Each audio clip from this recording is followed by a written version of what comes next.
Приветствую зрителей национальной вещательной компании «Саха», канала «Якутия-24» и радиостанции «Татим». Меня зовут Влад Давыдов. Вы смотрите отчет правительства Республики Саха-Якутия в прямом эфире.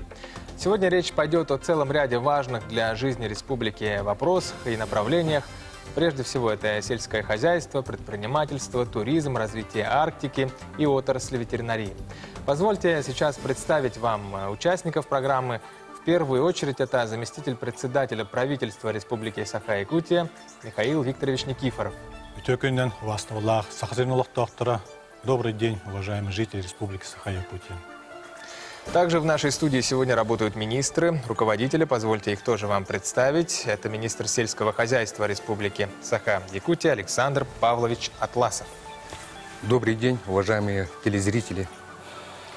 Министр предпринимательства, торговли и туризма Республики Саха-Якутия Ирина Сергеевна Высоких. Добрый день. Министр по развитию Арктики и делам народов Севера Республики Саха-Якутия Владимир Николаевич Черноградский. Добрый день. И руководитель департамента ветеринарии Республики Саха-Якутия Петр Лукич Петров. Добрый день.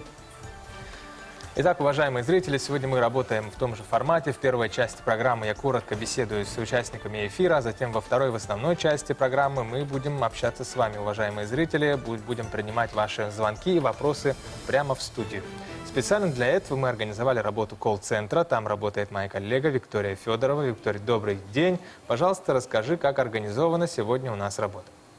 Добрый день, уважаемые телезрители. Как видите, колл-центр уже начал свою работу. Первые звонки уже начинают поступать. Звонки принимаются по номеру 320111. Авторам наиболее актуальных и интересных вопросов перезвонят наши редакторы, поэтому будьте готовы повторно озвучить их в ходе прямого эфира. Также параллельно в режиме видеоконференц-связи работают заместители министров и руководители подведомственных предприятий и учреждений.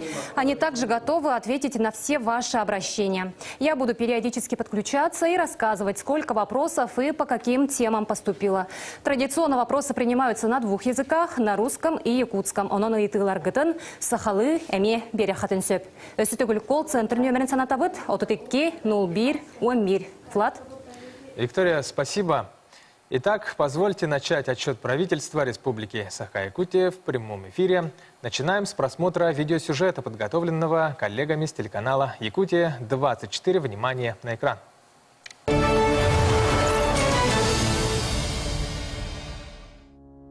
Объем производства продукции в отрасли сельского хозяйства составил более 26 миллиардов рублей. Индекс производства – 100,6%.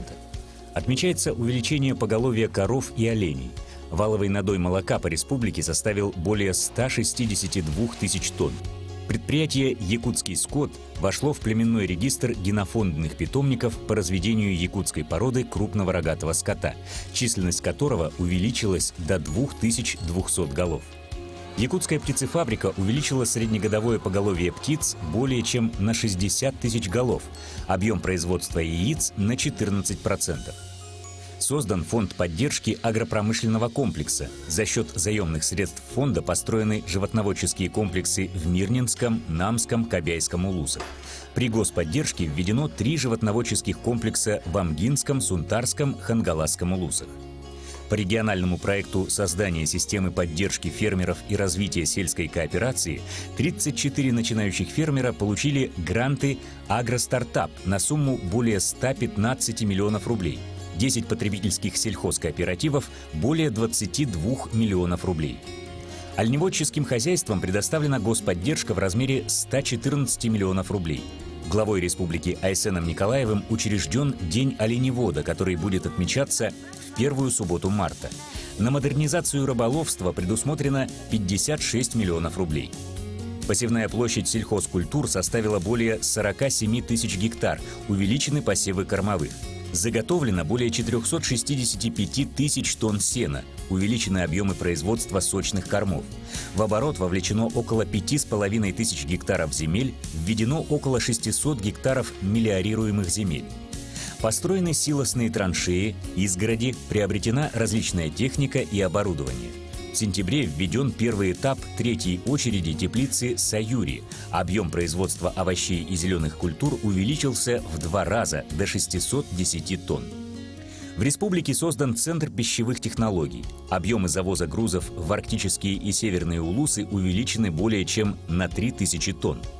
Заготовлено около 80 тысяч тонн молока, что выше уровня прошлого года. 6 пищекомбинатов получили господдержку на более чем 119 миллионов рублей. 12 потребкооперативов получили гранты в размере около 84 миллионов рублей. В 2021 году предусмотрены субвенции на поддержку скотоводства в личных подсобных хозяйствах граждан и на поддержку производства зерна. Граждане, имеющие в личном подсобном хозяйстве крупный рогатый скот, будут получать 35 тысяч рублей на маточное поголовье.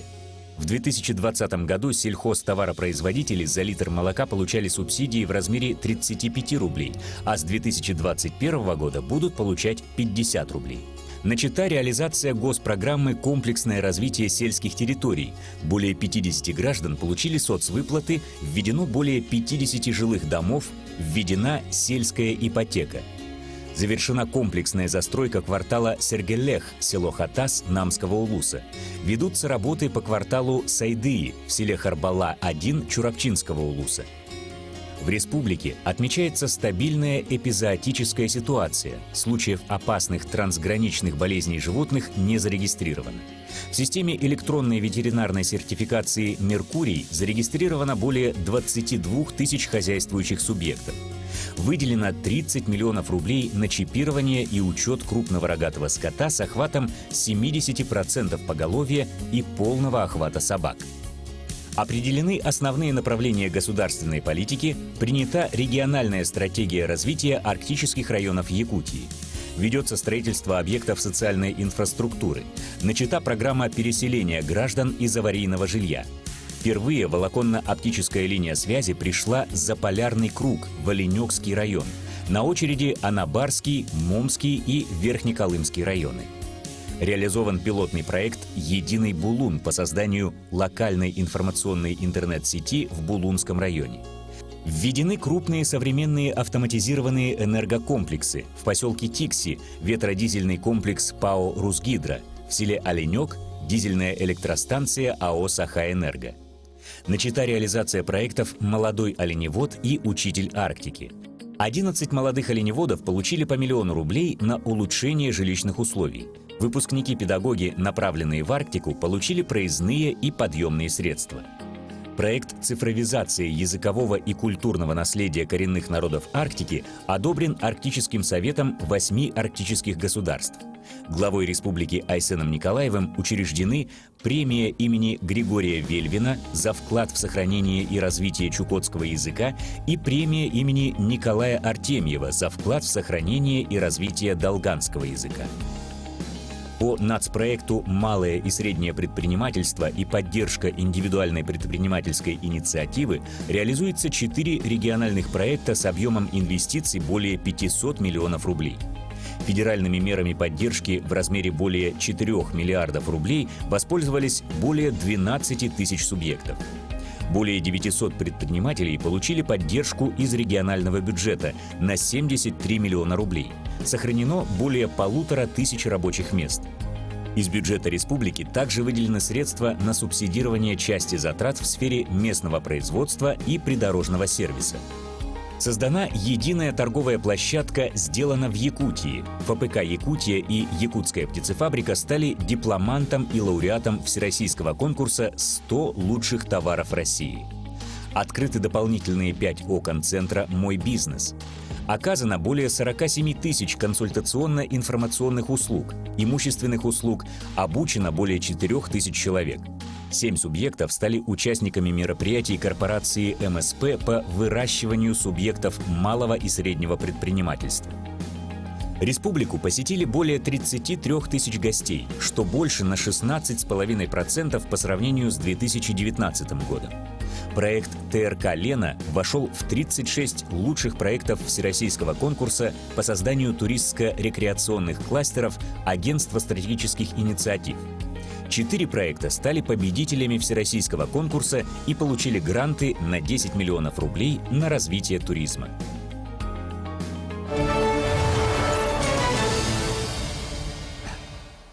Михаил Викторович, в сюжете мы посмотрели на те события, которые произошли в вашей отрасли в 2020 году. Что бы вы хотели добавить ко всему этому и на что бы вы хотели обратить внимание, прежде всего говоря об итогах 2020 года? Спасибо, Влад. Ну, давайте, действительно, 2020 год для всей республики и для всей страны выдался очень непростой, поэтому я, как, значит, курирующий данные все отрасли, которые сегодня присутствуют, хочу поблагодарить от имени, значит, руководства республики за организацию слаженной работы в новых условиях. Значит, прежде всего, это тружеников агропромышленного комплекса, прежде всего, ветеринарной отрасли, сферы туризма, сферы туризма, торговли, общепита, которая больше всех пострадала в этих условиях, ну и, соответственно, значит, наших северных работников, которые в арктической зоне тоже внесли свой вклад в развитие нашей республики.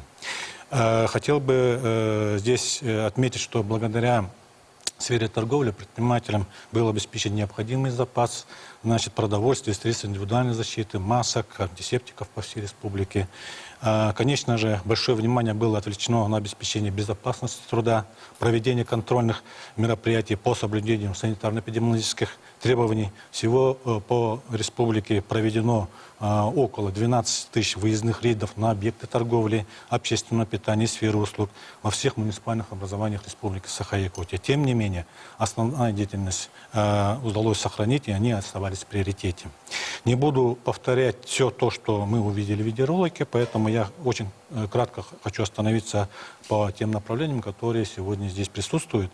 Первое, конечно же, это значит, вопросы национального проекта малого и среднего предпринимательства и поддержка индивидуальной предпринимательской инициативы. В соответствии с подписанными соглашениями с федеральными органами исполнительной власти на 2020 год были запланированы достижения 11 показателей по 4 региональным проектам. Все они сегодня достигнуты по итогам 2020 года, а по 8 показателям мы превысили установленные значения, хотя и малое и среднее предпринимательство, конечно же, оказалось в очень трудной ситуации. Значит, мы работали, я курирую 2 стратегических указа главы республики, это по сельскому хозяйству и по развитию арктической зоны. Коротко остановлюсь, значит, по развитию Арктики. Здесь, как вы все знаете, уважаемые жители республики, в октябре прошлого года, в 2020 году, значит, указом президента Российской Федерации Владимира Владимировича Путина утверждена стратегия развития арктической зоны Российской Федерации до 1935 года. Номер указа 645. Значит, здесь бы хотел отметить, что правительство Республики Саха-Якутия приняло непосредственное участие в разработке данной стратегии указа. И я считаю, что, значит, Министерством Арктики была проделана очень большая, огромная работа, значит, в органах исполнительной власти Российской Федерации по, значит, включению тех или иных, значит, наших вопросов именно в данной стратегии развития арктической зоны Российской Федерации. Хотел бы еще остановиться на одном вопросе, значит, тоже с помощью правительства Республики Саха-Якутия, которое мы внесли предложение по внесению изменений в законодательство Российской Федерации, учитывающих особенности строительства в Арктике. Значит, данное предложение было учтено, и сегодня, значит, правительством Российской Федерации разработан и внесен в Госдуму Российской Федерации законопроект, разрешающий строительство, значит, объектов социальной и транспортной инфраструктуры в арктической зоне без проведения федеральной экологической экспертизы проектной документации. На сегодняшний день данное направление сохраняется, но при этом мы надеемся, значит, принимали участие и в Государственной Думе, и в правительстве Российской Федерации, что данный законопроект, надеюсь, в ближайшее время будет принят, и мы избавимся от федеральной экологической экспертизы. Значит, более подробно на вопросах развития Арктики остановится Владимир Николаевич. Я бы хотел одним из остановиться на одном из наиболее приоритетных направлений Республики Саха-Якутия, это развитие сельского хозяйства. Значит, ну, вы все знаете, что Алексеем Сергеевичем Николаевым, нашим главой, принят стратегический указ 232 о развитии сельского хозяйства. И вот на основании этого стратегического указа принята государственная программа развития сельского хозяйства, регулирования рынков сельскохозяйственной продукции, сырья, продовольствия на 2020-2024 годы. По итогам 2020 года из установленных планом 94 основных показателей, по итогам года мы выполняем 78 показателей, это составляет 83%. Значит, хотел бы отметить, что по итогам года уровень самообеспечения населения основными продуктами оценивается в таком количестве. Вот мясом 27%, значит, молоком 57,6%, яйцами 59%, картофелем 63,2% и овощами 37%. Значит, в прошлом году была проведена очень большая работа по внесению изменений механизмов государственной поддержки. Это касается муниципальных образований. Все вот, значит, жители, сельские жители, конечно, об этом наслышаны. Были проведены очень много круглых столов. Значит, было проведено много встреч на уровне и муниципальных образований, и по территориальному принципу. На уровне нашего парламента очень много, значит, встреч и проведено круглых столов. Все знают, что сегодня изменены подходы к субсидированию, значит, продукции сельхозпроизводства. Вот в ролике отмечали, что будет субсидироваться маточное поголовье личных подсобных хозяйств по ставке 35 тысяч рублей, значит, на одну голову, и увеличение ставки субсидий на молоко с 35 рублей до 50 рублей. Значит, данный законопроект, конечно, был принят в декабре 2020 года. Ну и сегодня, значит, проводится работа, значит, Министерством сельского хозяйства по внедрению данных механизмов на уровне муниципальных образований. Я бы хотел остановиться очень коротко по комплексному развитию сельских территорий, потому что, значит, она нам дает возможность повысить уровень обустройства населенных пунктов. Значит, в этом плане вот работает государственная программа комплексного развития сельских территорий Республики Саха-Якутия, аналогичная, которая у нас присутствует и в Российской Федерации. В 2020 году, значит, по данной программе только из федеральных источников было предусмотрено более 101 миллиарда 300 миллионов рублей. И здесь у нас строятся жилые дома, значит, обеспечивается комплексная застройка кварталов в муниципальных образованиях, строятся социальные объекты. Хотел бы отметить, сегодня уже вот построен детский сад вот в одном из самых отдаленных наших районов, в Оленевском районе, в поселке Жилинда. Он буквально вот в ближайшее время будет открыт. Приобретение специальной техники, значит, водоочистные станции и так далее, и так далее. Вот особенно радует сельчан это строительство локальных водопроводов и, значит, строительство внутрипоселковых газовых сетей. Ну и хотел бы отметить, что в 2020 году всего приняло участие 98 муниципальных образований по данной программе. Из них 93 проекта были отобраны на второй уровень, значит, для рассмотрения Министерства сельского хозяйства Российской Федерации. И по итогам рассмотрения в Российской Федерации 10 проектов сегодня уже начали, значит, реализовываться. Это реализовываться в 2021 году, и они будут окончены в 2022 году.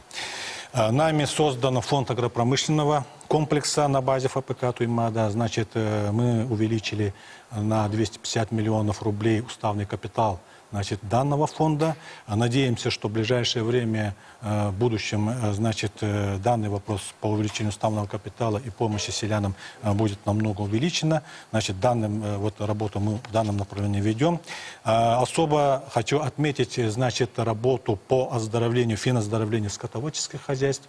Значит, ранее, если по финоздоровлению у нас попадали хозяйства, ну, условно говоря, значит, с поголовьем 100 и более, но сегодня уже с 2020 года, значит, в это финоздоровление попали хозяйства, в том числе крестьянско-фермерские хозяйства, которые имеют 25 и более Поэтому всего, значит, попало 192 у нас скотоводческих хозяйств. И вот эта программа финоздоровления очень благоприятно влияет, конечно же, на самодостаточность наших селян. Значит, хотел бы остановиться на производство пищевых продуктов. Здесь у нас индекс производства по итогам прошлого года составил 93,3% при плане 101%. Конечно же, значит, это связано с тем, что снизилась немножко производительность труда в связи с пандемией. Это, конечно, мы связываем. Чуть-чуть оборотные средства крупных производственных предприятий у нас в прошлом году были, значит, немножко не хватало. Значит, хотел бы отметить при этом и положительные стороны. Увеличены объемы производства мясных полуфабрикатов на почти 8%, масла сливочного на 2,5%, сыров на 38% по сравнению с 2019 годом. Но, конечно же, производство других у нас, значит, направлений, да, значит, в том числе хлеба, кондитерских изделий, макаронных изделий, рыбы переработанные, они, конечно, упали в 2020 году. Я бы хотел бы еще остановиться на завозе социально значимых продовольственных товаров, которая проводилась по линии Министерства сельского хозяйства. Значит, в прошлом году впервые в навигацию был завезен двойной объем социально значимых продовольственных товаров. Значит, и именно в навигацию, что отразило на ценовую стоимость именно наших продуктов вот, северных арктических районов. Были проанализированы те или иные недостатки, которые были до этого, поэтому здесь считаю, что работа ведется в правильном направлении. Ну и в дальнейшем вот по социально значимым продуктам и расширенному перечню социально значимых продукций мы сегодня ведем еще, значит, достаточно такую большую работу, чтобы, значит, наши жители именно Северной Арктики особо не пострадали именно в обеспечении данными продуктами. Значит, здесь бы еще хотел бы отметить работу именно с Минвостокразвития Российской Федерации, с министерством, да, по разработке механизмов государственной поддержки по поддержке северного завода. Здесь, конечно, очень много у нас пока, значит, нестыковок со стороны и Российской Федерации, и с нашей стороны, ну и другие субъекты Российской Федерации, конечно же, значит, вносят свои предложения, поэтому нам действительно предстоит очень большая работа совместно с депутатами Государственной Думы от Республики Саха-Якутия, совместно с руководством республики. В этом направлении, конечно, будет вестись работа. Что касается ветеринарной отрасли, конечно же, несмотря на ряд трудностей, значит, у нас по 2020 году не было таких больших проблем с противоэпизоотической ситуацией. В течение года сняты 28 неблагополучных пунктов по заразным болезням животных. Значит, были у нас впервые, значит, в 2020 году, значит, по закону по бродячим животным мы постарались, значит, сделать такую как бы комплексную работу с муниципальным образованием, были подписаны соглашения. Естественно, значит, закон новый, закон был принят Российской Федерации, как говорится, можно сказать, наспех, поэтому данный закон имеет свои изъяны, но при всем при этом мы по данному направлению ведем работу совместно с муниципальным образованиями. Более подробно, конечно, здесь, естественно, скажет Петр Лукич. Значит, надеемся, что в ближайшее время в Российской Федерации по данному законопроекту будут внесены кое-какие изменения, и при этом мы тоже в этом направлении ведем работу. Значит, очень коротко хотел бы остановиться по вопросам предпринимательства, значит, торговли и туризма. Значит, правительством был принят такой системный план первоочередных мероприятий поддержки субъектов малого и среднего бизнеса, значит, оказавшихся в зоне риска. Туда вошли меры по снижению налоговой нагрузки, по устранению административных барьеров, обеспечению доступа к льготному финансированию. Значит, из резервного фонда правительства Республики Саха-Якутия во время пандемии на поддержку субъектов МСП, значит, предоставлены субсидии на цифровизацию бизнес-процессов, на открытие интернет-магазинов, значит, возмещение части затрат по кредитам и лизинговым платежам, возмещения затрат на аренду, ну и так далее, и так далее. Здесь я бы хотел бы еще раз, значит, поблагодарить наших предпринимателей, значит, Республики Саха-Якутия, несмотря на все трудности, они, конечно, сегодня достойно выдержали и выдерживают эту ситуацию, которая сегодня на них сложилась. Считаю, что мы все вместе в этом направлении, значит, достойно выйдем и в 2021 году, и, соответственно, будем развиваться, значит, и будем развивать малый и средний бизнес нашей республики. Думаю, что присутствующие коллеги, значит, расставят акценты и дополнят меня, поэтому будем готовы также, значит, ответить на все вопросы, которые сегодня поступают в студию. Спасибо. Благодарю вас. Давайте дадим слово руководителям и министрам, которые сегодня также присутствуют в студии. Начнем с Александра Павловича Атласова, министра сельского хозяйства Республики Саха-Якутия. Александр Павлович, Михаил Викторович много сказал про развитие сельского хозяйства в 2020 году, про проделанную работу. Что бы вы хотели добавить ко всему услышанному как министр и дайте оценку развитию агропромышленного комплекса Республики в 2020 году? Да, действительно, вот на работу аграрии в прошлом году повлияла не столько пандемия, сколько вот сложные природные условия. Вот особенно в центральных и заречных улусах вот это было заметно, да. И вот засушливое лето было, также вот аномальная теплая осень. Также вот лесные пожары, в результате чего вот эти наши хозяйства понесли огромные затраты. Вот поэтому вот особенно в центральных и заречных улусах мы тоже наблюдали низкий травостой. Наоборот, в великую группу улусов мы вот в результате обильных осадков некоторые сенокосные угодья они находились подтоплены.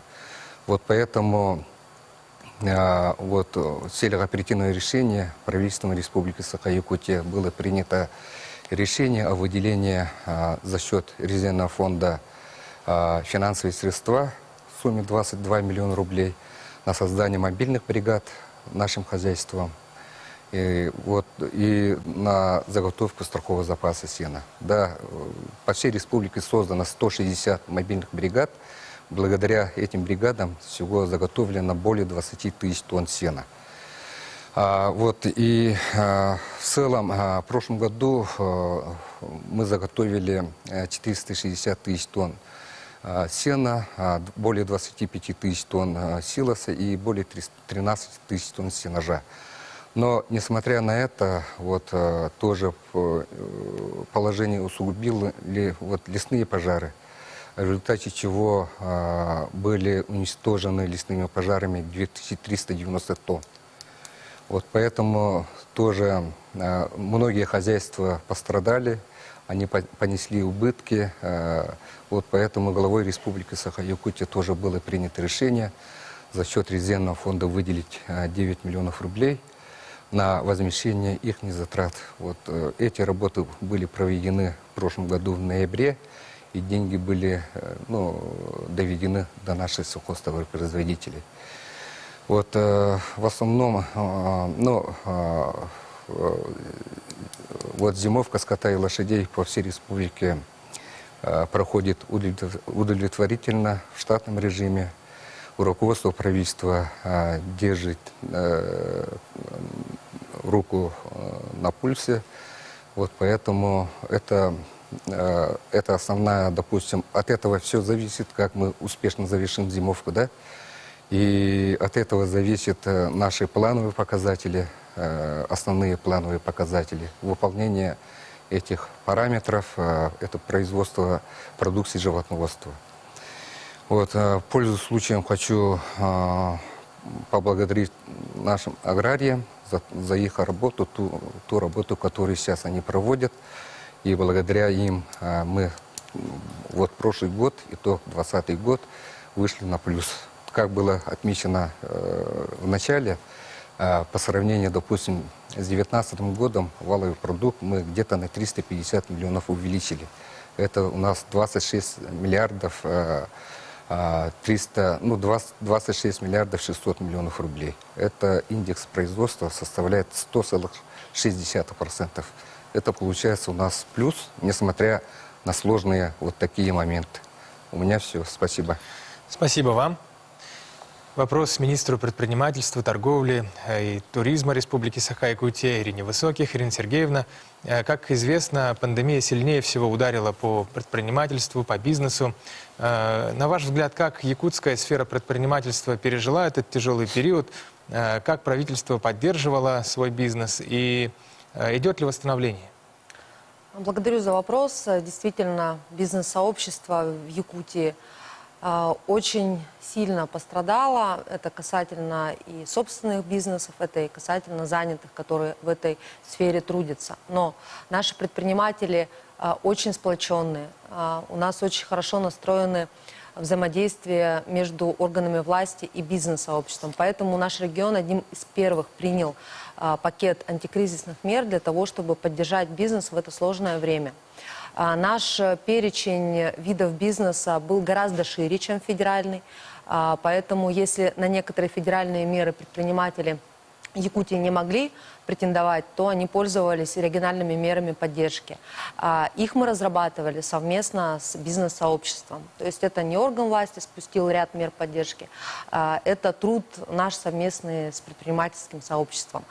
Были совершенно разные меры поддержки. Это и меры, которые направлены на сохранение численности занятых. Это и оперативные меры для того, чтобы могли заплатить аренду предприниматели. Это и переход в цифру, то есть многие же оказались в той ситуации, когда они вообще не могли осуществлять свою деятельность ввиду ограничений, но готовы были цифровизировать свои бизнес-процессы. Мы им помогали, давали субсидии для того, чтобы они приобрели компьютерное оснащение, либо вышли на маркетплейсы. Очень много у нас бизнесов сейчас присутствует на известных интернет-площадках, выше даже на зарубежные. Поэтому это положительное влияние пандемии. Конечно, очень существенные меры поддержки были направлены именно на смягчение налоговой политики. Я думаю, что они оказались одними из самых эффективных, особенно для турсообщества, которые, конечно, долгое время, не имея возможности вообще вести свою деятельность, лишились каких-либо источников дохода. Плюс ко всему, например, тот же турбизнес получил до 500 тысяч на один субъект МСП для того, чтобы перевооружиться, то есть поменять, обновить турснаряжение, обновить свои туристические базы.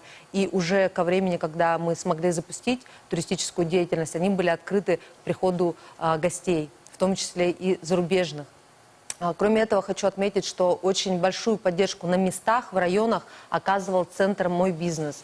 Мы открыли дополнительные окна в нескольких районах нашей республики и оказывали там как государственные муниципальные услуги, так и принимали заявки на то, чтобы предприниматели на местах могли воспользоваться теми антикризисными мерами поддержки, которые предложили федеральный орган власти и наша республика. Кроме этого, конечно, именно в пандемию важность консультационной методической помощи, она оказалась, наверное, на самом первом месте, потому что многие не могли сориентироваться в этом потоке новостей, какой мерой поддержки могу воспользоваться именно я, где мне ее получить, какие документы собрать. Смогу ли я претендовать, если я только начинающий предприниматель, только открыл свой бизнес. Поэтому очень важно было именно дать правильную консультацию. У нас работали горячие линии, буквально в круглосуточном режиме можно было оставить свой вопрос, получить консультацию на портале Б14, портал МСП. Я думаю, что все в совокупности эти меры поддержки нам и позволили минимизировать сокращение субъектов МСП в нашей республике и сохранить количество занятых. В первую очередь мы ставили именно такие задачи перед собой. Благодарю вас. Вопрос министру по развитию Арктики и делам народов Севера Республики Владимиру Черноградскому. Владимир Николаевич, развитию Арктики уделяется огромное внимание в последнее время. В 2020 году какие задачи и вопросы решались? Дорогие телезрители, Михаил Викторович в своем выступлении подробно остановился в федеральной повестке о развитии арктической зоны нашей страны. За прошедший год в республике принято ряд основополагающих документов, которые определяют развитие арктической зоны нашей республики до 1935 до 1924 годов. В апреле был принят указ главы нашей республики об основных направлениях государственной политики до 2024 года. Была принята стратегия развития арктической зоны до 1935 года. Эта стратегия коррелируется с федеральной стратегией и была согласована со всеми федеральными органами исполнительной власти. Был принят программа комплексного развития ТИКСИ. По этой программе у нас образован проектный офис, где вошли и федеральные структуры, и крупные компании. Федеральные крупные компании и нашей республики, и федеральные. У нас начата работа по программе «Умное село Оленек» и по программе реновации поселка Чакурдах. Ну и основной у нас в 2020 году появилась своя программа развития арктической зоны нашей республики. В ней мы заложили, есть несколько подпрограмм, это «Молодой оленевод», это «Дети Арктики», «Учитель в Арктике», да, и начали проектные работы социальных объектов. Одно из таких социальных объектов – это проект строительства торгово-логистических центров. И с этого года мы уже начинаем строительство торгово-логистических центров. Также у нас мы разработали концепцию развития коренных малочисленных народов Севера. Ну, если коротко рассказать, у меня все. Спасибо вам. Теперь вопрос руководителю Департамента ветеринарии Республики Саха-Якутия Петру Лукичу Петрову. Петр Лукич, какие задачи решались в вашем департаменте в отчетном 2020 году? Спасибо за вопрос, Влад. У нас главной задачей Государственной ветеринарной службы республики является это обеспечение эпизоотического благополучия, то есть это организация мероприятий по предотвращению и ликвидации заразных и иных болезней животных. И во-вторых, это продовольственная безопасность сырья и животного происхождения. Обстановка у нас по республике сейчас стабильная. По итогам 2020 года у нас были закрыты 28 неблагополучных пунктов по заразным болезням. Это по сравнению с 2019 годом сократилось на 9%. И также у нас в общей сложности проведено, согласно государственным заданиям, которые у нас поставлены правительством республики, это мы провели более 2000 исследований лабораторных и 17,5 тысяч вакцинаций всех видов животных, в том числе и птиц. И в основном у нас главная задача является обеспечение и 100% выполнения государственного задания, которое у нас поставлено перед правительством, и мы должны исполнять эти планы. Так, и второе, у нас имеется функция, полномочия, это с 1 января 2020 года мы исполняем функции по государственному надзору за безнадзорными животными. Поэтому у нас в 28 территориальных подразделениях по республике работают старшие государственные инспектора. И у нас по безнадзорным животным правительством республики выделено 60 миллионов рублей. Это в виде субвенций, которые, согласно соглашению муниципальным районам, было выделено. Это по методу ОСВВ. То есть отлов, стерилизация, вакцинация и выпуск в прежнюю среду обитания животных. И у нас, между тем, проводятся превентивные меры. Это у нас проводим мониторинг по птичьему гриппу. У нас за год было проведено 750 лабораторных исследований, результаты отрицательные. И также у нас по всей России идет болезнь, это африканская чума свиней, поэтому у нас тоже лабораторные исследования проводятся в Якутской республиканской ветлаборатории. Это 166 проб мяса, свинины и продукции мы проверили, результаты исследования отрицательные. И между тем у нас проводится работа о маркировании животных. Маркирование животных у нас началось с крупного рогатого скота и по мелким рогатым скоту. В частности, у нас идет по собакам.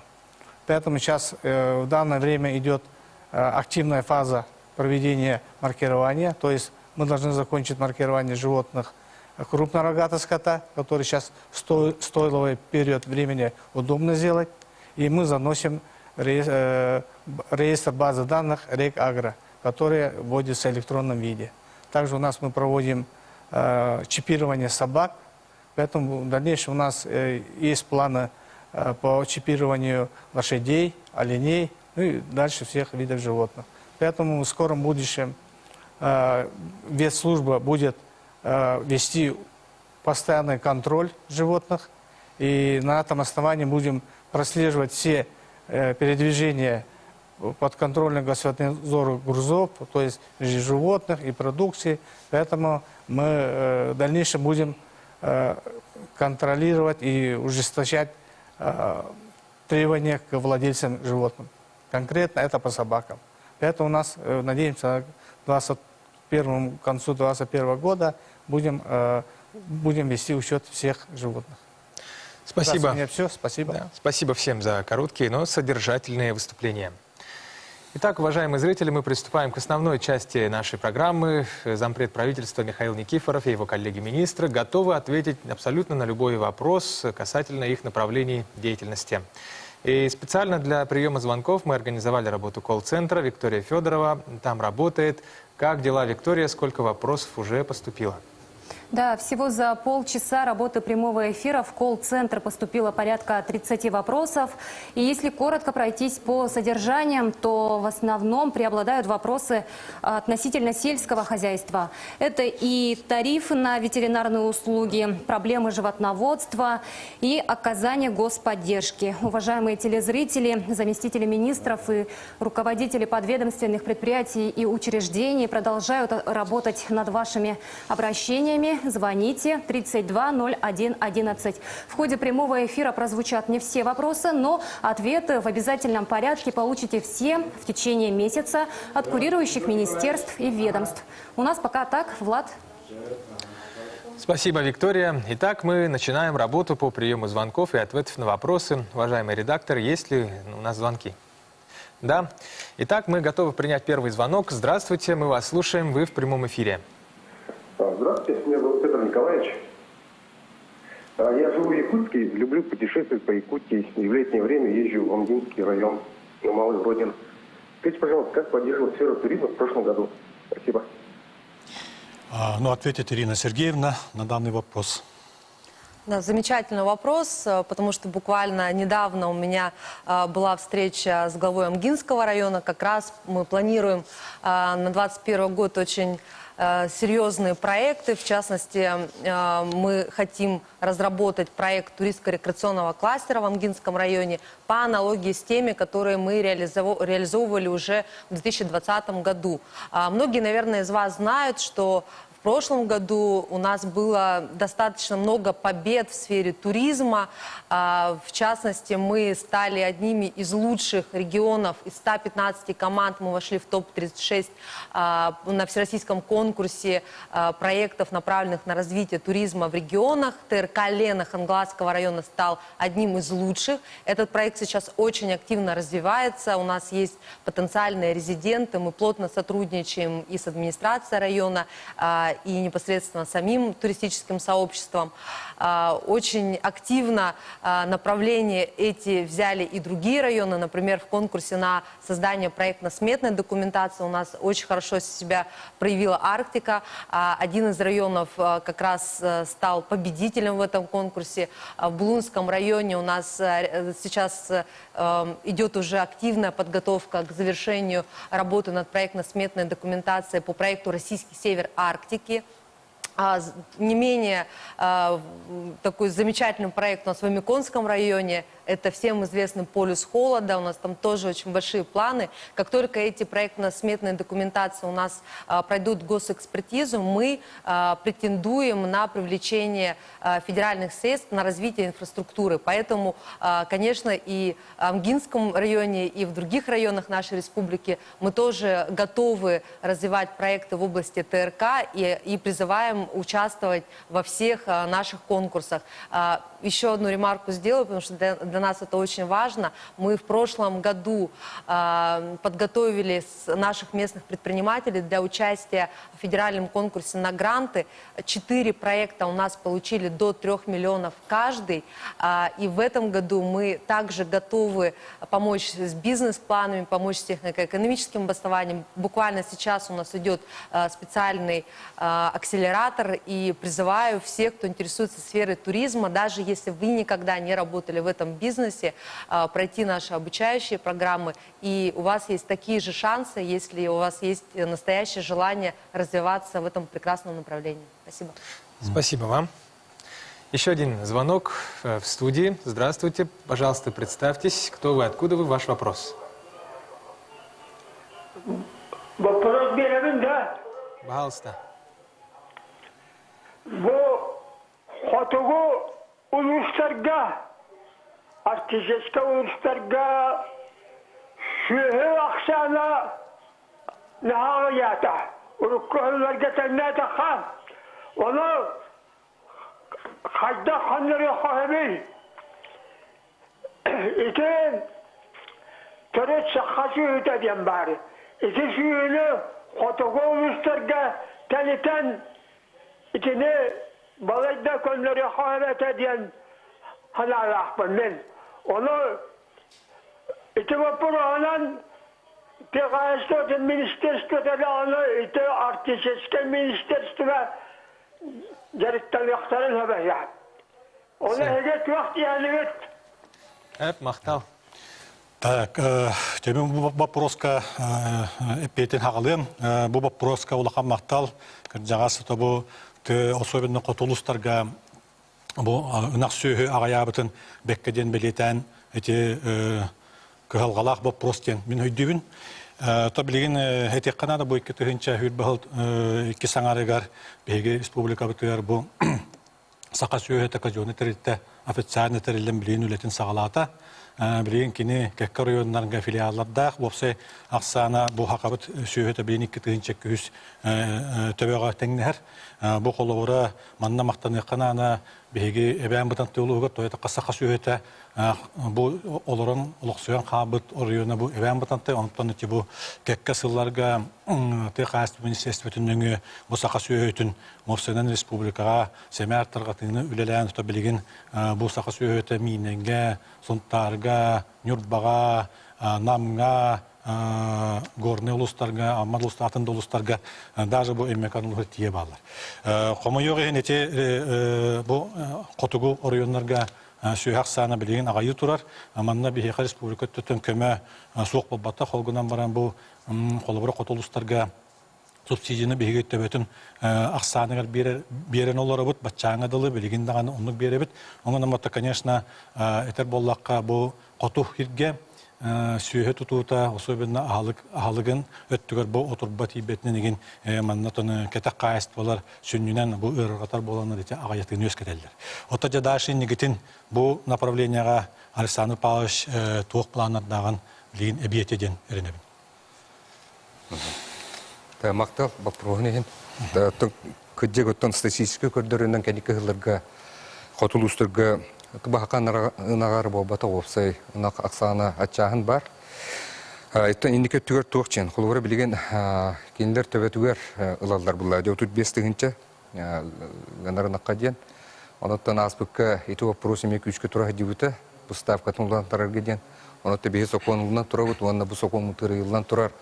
Келер сылттан холгора 4-5 сокковага тарих бутчен.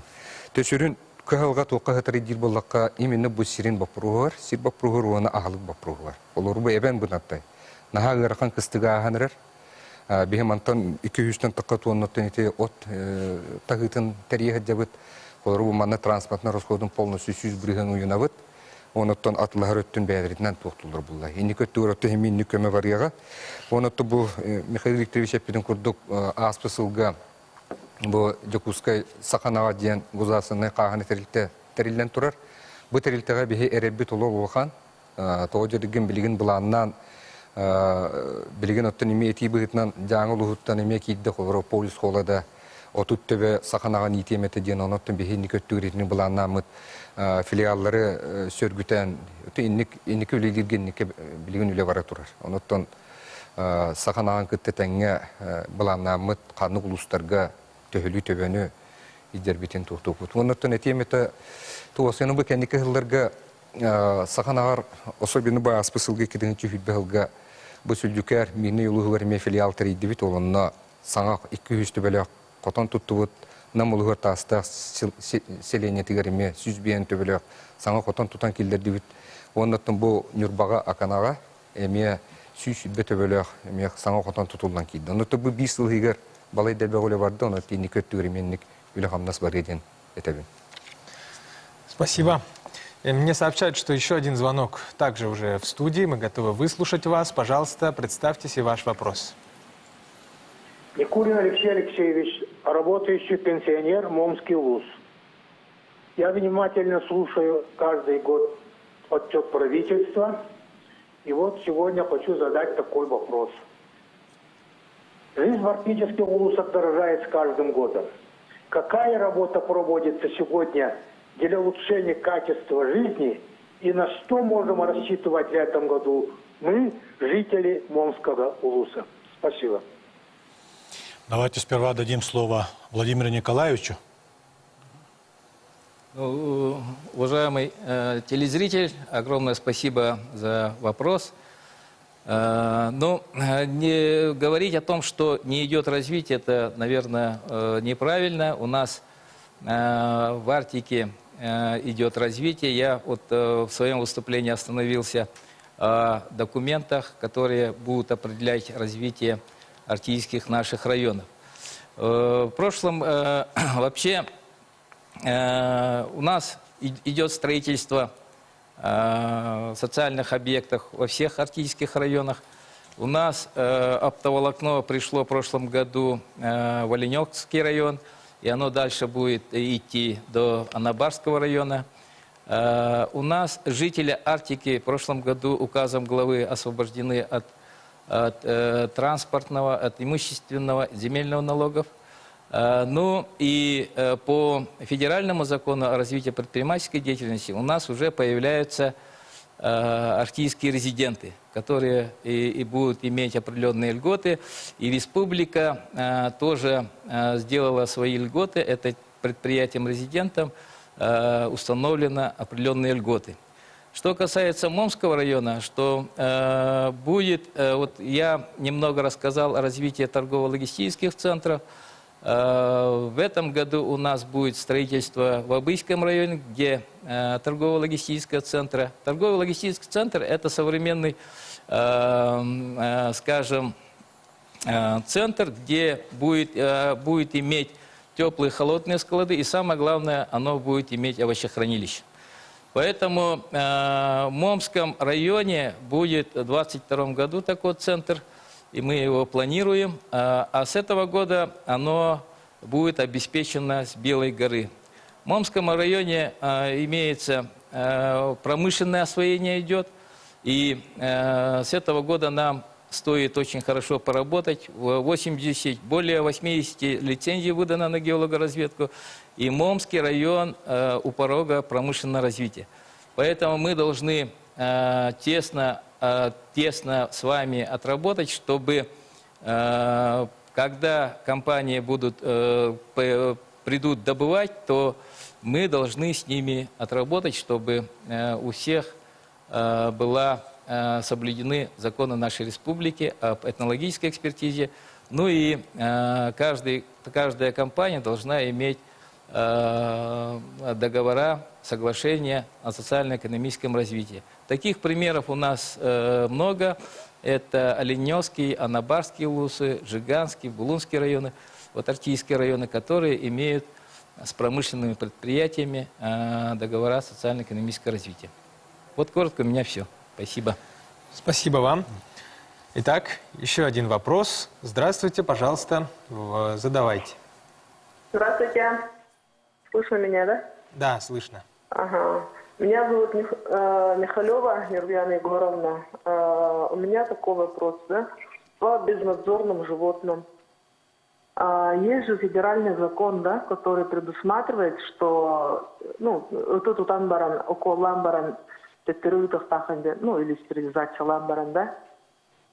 Бұл федеральный законға изменение келеттерегіна, паткана, тоған үле по внесению изменений в федеральный закон барарту, соқтуден, он 6 миллион субвенция көрілі бітегетілікте федеральный бюджеттен. Ол 6 миллионға тоқ үле бардайден күтінше хүлбағылға. Бары білерді көрдік Бурятияға, биржа населенный пунктга оғыны оттар сейбіттереді. Топашты өлі распыттар ден көрді. Бастан хүлбі хастақ күйі, онтон 10 хастақ оғыны. Маннық бейі республикавыда маннық случай бол батын көрдік. Тоқ үлі барары, тоқ үлі бұлаңнанары. Оны хамай сүріне ден бұл федеральный законға инициируйды бұтты бейі внесение изменений. Мақтал. Нургияна Егоровна улахан мақтал бапыруған ең. Бұл оқсайынан республика дүнен, бейгі республика дүнен болбаққа, бүтін Россия дүнен оқсайынан наға актуальный, онына жылқанына қоғысы көнбін ден белетек күнбағарабын. Эти бәйін әппетін күрдік бастатан тұран, бұл 6 миллион солковай, бұл именно бұл қайаны хоқ үттары көрәһіңе беге көрәбіт, эти федеральный үп болбатақ, эти беге республика бүт көріребі болар. Онан бұл 6 миллион солковай үп қатчы республика бюджеттен көрілден, бұл улустарға соглашение баттаған департамент ветеринарийніңі бұл түңетілдер қатчы. Қомайуға ән 2-тігінші сүйірбә сыл түмігінен, ота бұл соглашение ден тоға соглашение баттасты бітер боллаққа, эти переданные полномочия, олата полномочияны беге муниципалитет тахың бар сокон бұғытынан беремет, эти үбі қатчыны тердебет. Оны қомайуға ән бұл сүйірбә сыл түмігінен беге муниципалитеттер бұд, сорық ұлыстар бұд, үбі қатчыны сите толар батылар. То есть tuttu batlar diye kanada.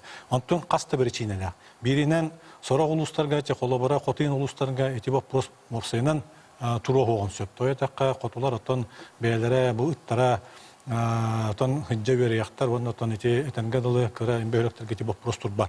Основной проблема bu koratlarga, ondan ulakan behöyleklerge bolallar. Eti behegi manlık problema. İnnengenan aspasıl tümüngünen bu 6 milyon üp қатчы бар бұтыттан, білеген бұл сыл түмігінен аған соттан көрбіп-бүт, сүйір 6 миллион сол көвей сетті тұттылы баққа республика бюджеттігер төннер жылғаланна. Тотты төннен уже білеген кейре тұрар. Эти бейрек кейінен ол толар батақ сүрін причинелер бітігер, эти нормативный документтер бітігер әме кәккет ағастар бағларын бегеме білінек тұстақ бұд. Бұл қолы бар Петрлы кеш барын бәтін этитигер этан турар бу хетте кайыскандан именно бу ыттары беге көрөктак истектак биттен бу тутанылабыт кастрациялыбыт значит МТБ вакцинациялыбыт оны таганан эти төптөрү средатыгы ыттак биттен ол чатчетинен эти көрөллөр огунан баран беге бу туактар быт приюттар быт терехнак территориялар бит чағанай предпринимательлер бит өссө атын көрүнгө үбү катчыны иддехелер ол егер конечно тутуба прогар. Онон манна ото үле сите барыяга билген колобора бу бага күн бага мен илтимен депутата Виктор Николаевич Федоровтың эмети вопроска агасты олар никкен кепсеттебик кине санатынан атын еттем онна ото бебет эме үлелекпи бу правительство тахамыгар бебет санабытын колбамут үлелатакпытын кыяк биттегендебит. Иккис попрога бу колобора сокон олар тыгытыгар ден этек канада бу соконмут конечно итага быга элбех онун колобора бу иккине делен рат түгөр Беги Государственной Думы депутат Галина Кентьевна Данчикова, манна республика Калахаджан, эти вопроска, она менен эме муньяктан турар, беге бары онны кытты хамыт сүбелехан турабыт, каннык бу улус паалыктарын кытта, муниципалитеттері кытта, бу хоконга туох олар текелерге тилахат едден. Онуттан ол муньякка әлбәк муниципалитет бәтін санатын әтіммете, бу миннеддер, ленскайддер, нерінгрилар, жокускай кораттар, бары этинен тураллар.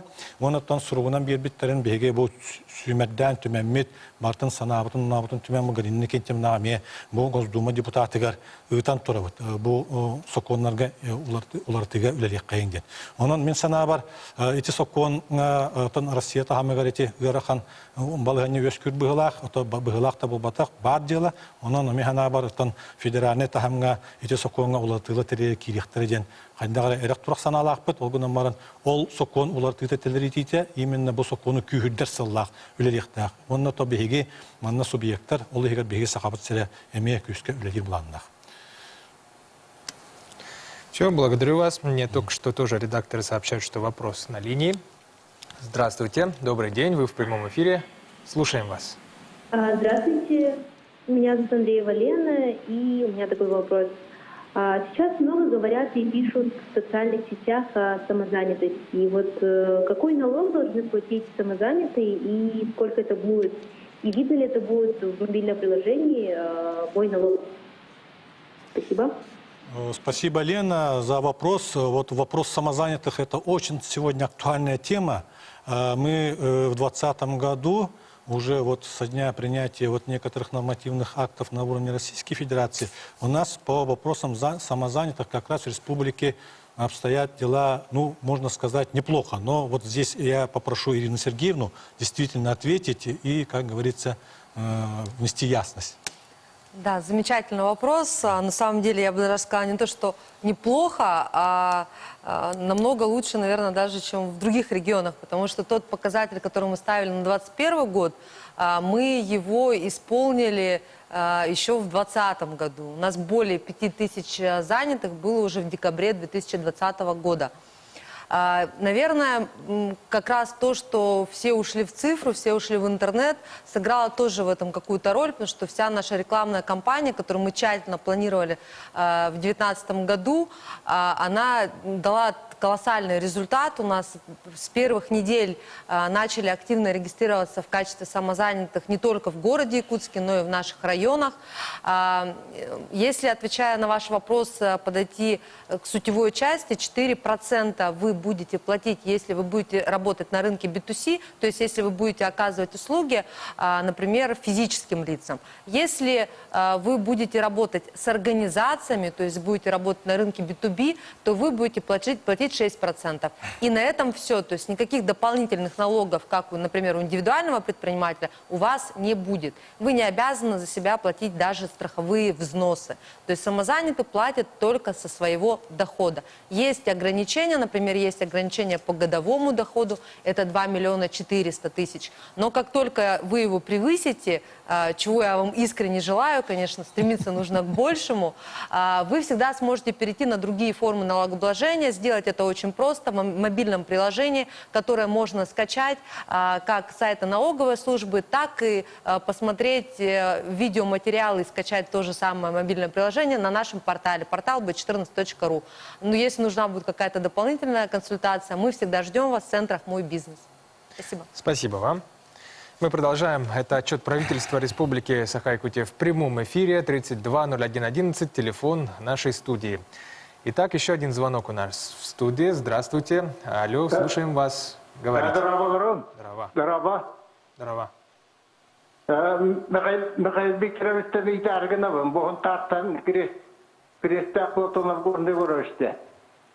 Туах бейготтан милетирбинен хакаһире Россия хастабыгар баркуттук бут хагадылындыгар Владимир Владимирович Путин бу дорот хамай туттар продукталарыгар масарытыгар сахарга гречкага риска хөнаны үрдетимәңден жайбыта оканеттен Россия правительствотын яғытақыбыта отын бу бияға хуттарга тоқпыт бу хаңа жыл кәндеттен пандемияны тәфәстен болу махарита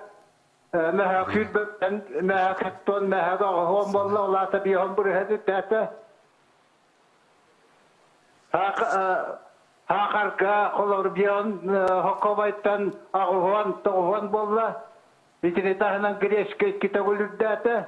Ülişemiye ürdate onun bu вопросы правительства, предпринимательства, контроль дойден, детенна хорак магазинларга кийдака хыналара барта үчөй баты бордук деген хорурлан турар отта хорак магазинга кийдака ырына курдук токтаганы хына техболары билибет итини кайта өдөкабы. Мақтал. Горный Горович, улахан мақтал, бұл проғын ехен отта бұл бір Россия тағамығар, болар бір самай оттан бола тұрар бұл проғы көтіқтің дене текін бағарауын. Бастатан тұран, әте аспыт сыл күйер өте, әте Владимирович Путин Россия дүнен бұл сақар онына мас арытығар. Сыны үрдәбетін учеттан, осының Россия правительство тегар кытана хоттан сордақ берен турар. Бұл сыны икки көріңе горны көш перейте қыннада, манна грешкеген барта кебет именно масары тегар, онна бұл сахарға, сахар песок. Onun бұл икки көріңе анан менен сыны үрдәтетін олық тоқтату чәтчетінен бұл Министерство промышленности и торговли Российской Федерации этинна сылан сордақ берен турар. Оны таманы бәтче Андрей Белоусов правительство председатель Бастакол бәтчеті бағалыр көхілір.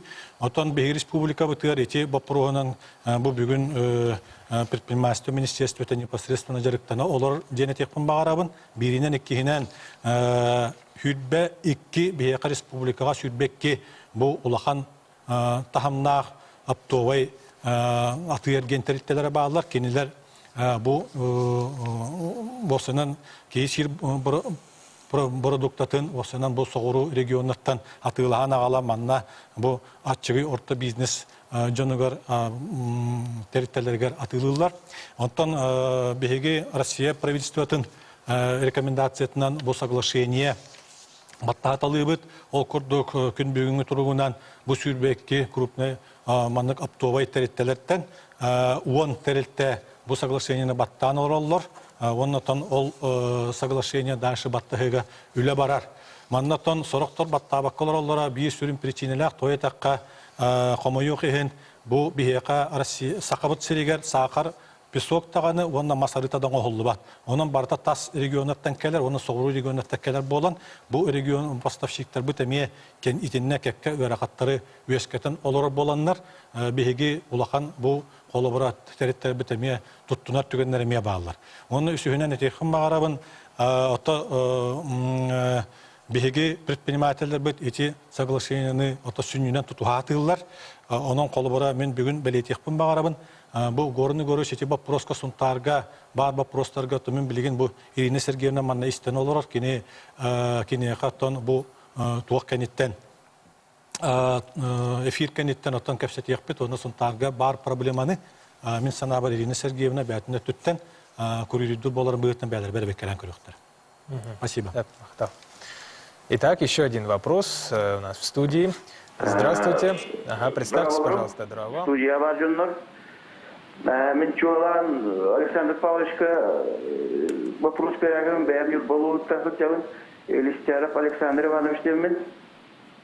Я хочу вопрос bu бастырдан тұрын Александр Павловичка оның кені командадыр мақталбын перед дефон барабын просто жүтті жөй программа развития кормопроизводства ен программа терелден юрболу бирул хан терелден кені көмөтінен отан улус эме көмөтінен улахан жем новый хайство терелден оны мен вопрос дем манны бе хайство бурдук белем дир терелдерге төбе субсидия ден келин бар болот да оны ол хакайрга Күшке занимающийся территориаль ölüyorlar bağlılar.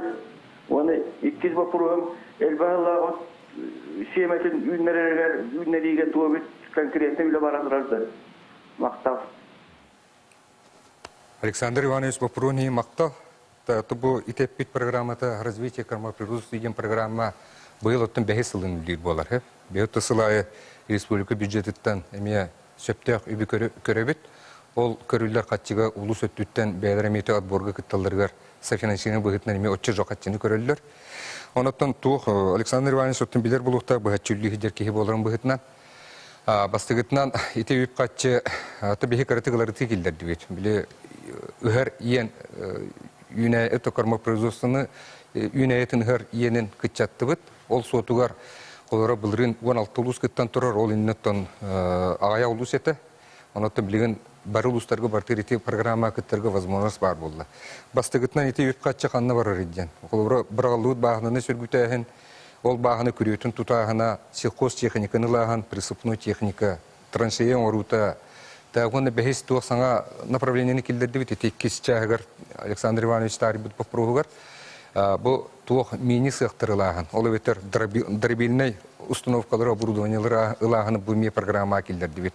Ол ветер никөттүгөр бу бурдугу мелиен туох добавкалар эбен эметтон атылан докотон остолорун курдуккана.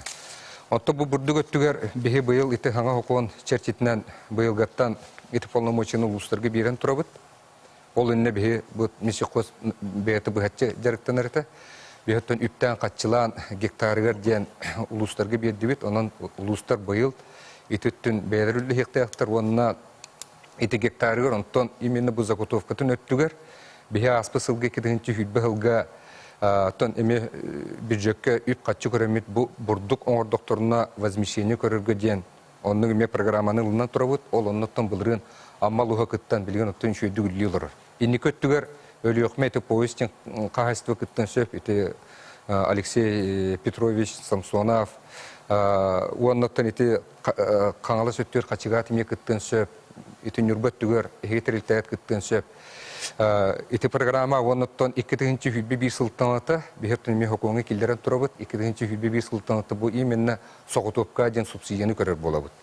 Ол ветер бурдук соготоп кытыр кортупу йогро тагар эт соготоп кытыр субсидия көрөмүт именно гарантированный местетер атылагыны терер салтан. Теменинник кылгастык инниге петти. Александр Павлович Сүйбекке хылттан же. Сүйбекке хылттан брасты. Быйыл хүбби бисл. Сет Махтал. Так, мы двигаемся дальше. Еще один вопрос в студии. Да, алло, здравствуйте. Пожалуйста, спрашивайте. Алло, дарабаларон. Здравствуйте. Буяна Юрьевна Демир болуғыттан елен кейдім. Мен бақырығым болағына Сибирская язаттан өлбіт кыйлар көмілләсітер местелерін қайда контроллулар еген білектен мағарам. Ага, мақтал яна бұл проғын бағасты Петрлы кешті Сибирская язба Бұл проғын ер мақтал.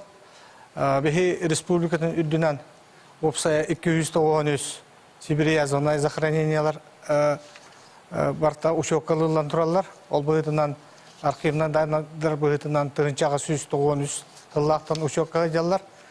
Бұл 293 захоронениеттан 34 әрі захоронениетігер точный координатор балдар. GPS навигатор координатор бұғытынан. Ол бұғытынан білеген бұл вопрос контроллур, онна прокуратура органдарына контроль кылылан турар. Ол курду беге бу захороненияларга 34 билдер координаттагы захороненияга үлеги тактакпыт. Ол курдук документтарын орон, онна ол күрөләйнен ыдыктакпыт. Иде вопроска, конечно, аннара тайкага урукку бар координаторга үлелибит. Ол буйдынан беге 4 миллион үпкачыны көрдөн быгылга үлеләй жабыт, пока үпкачы кырым чыгып буйдынан үле бар бакка турар.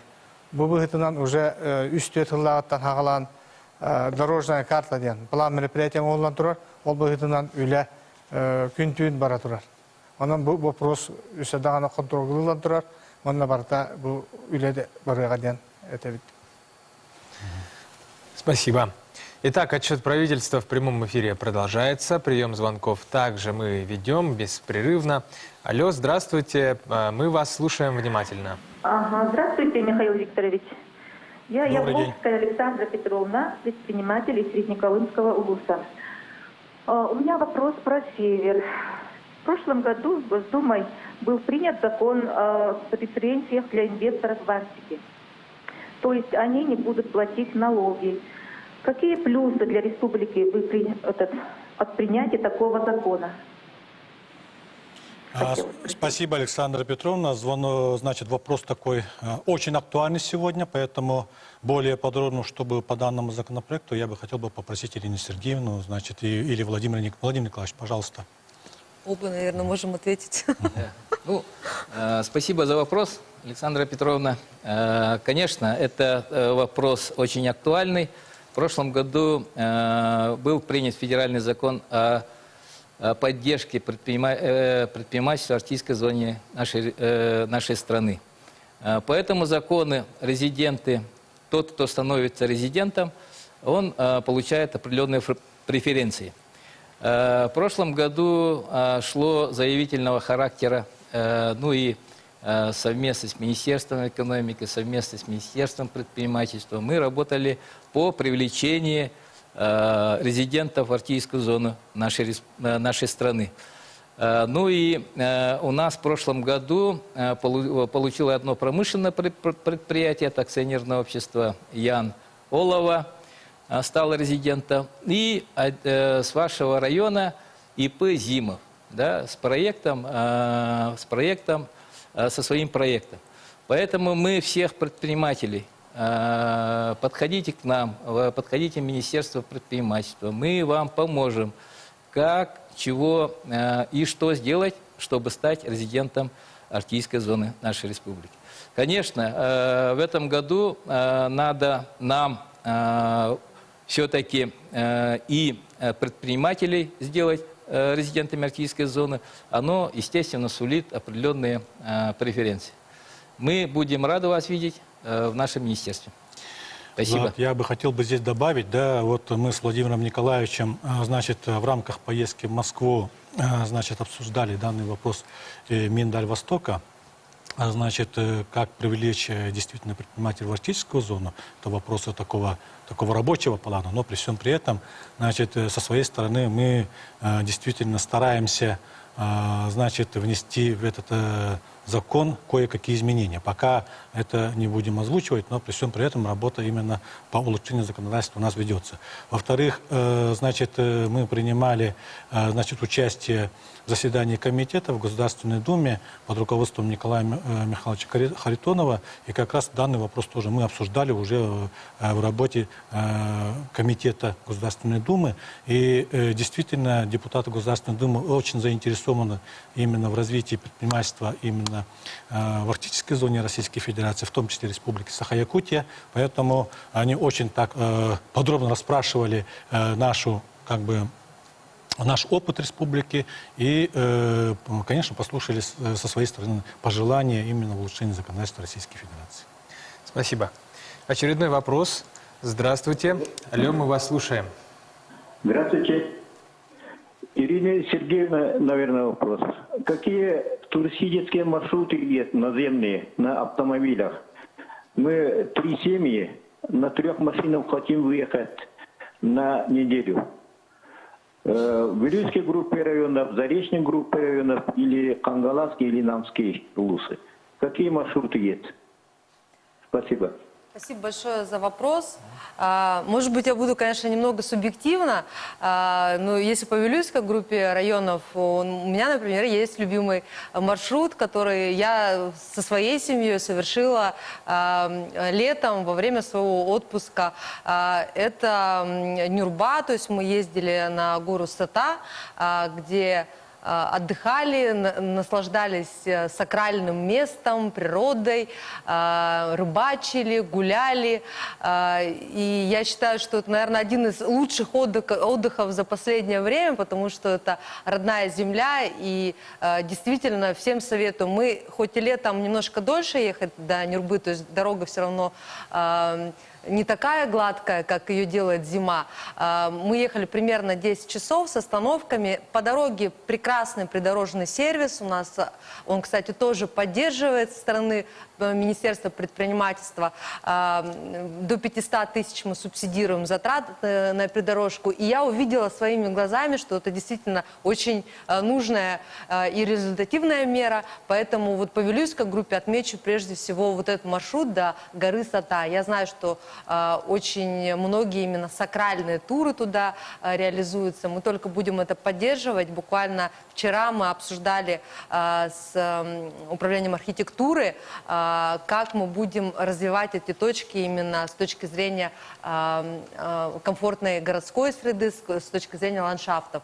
Не менее, наверное, интересно, но более долгий тур – это Наймикон. Конечно, безумной красоты природа, хребты, очень красивые места. И тоже очень рекомендую, если не боитесь таких красивых, но опасных мест, потому что дорога очень сложная, но безумно красивая. Можно, в принципе, с Аймикона чуть подальше уехать в сторону Магадана. Тоже будет более длительный, но интересный маршрут.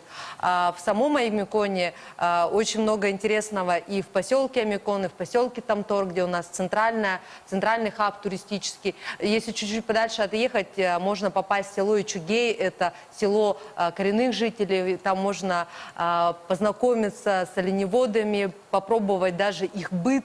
Очень интересное мероприятие мы делаем, например, в конце марта, это когда идет фестиваль «Полюс холода», и мы делаем, например, гонки на оленях упряжках. Если вы хотите более короткие маршруты, пожалуйста, Амга – это еще и экономичный вид туризма, то есть там сейчас развиваются именно глэмпинг-зоны.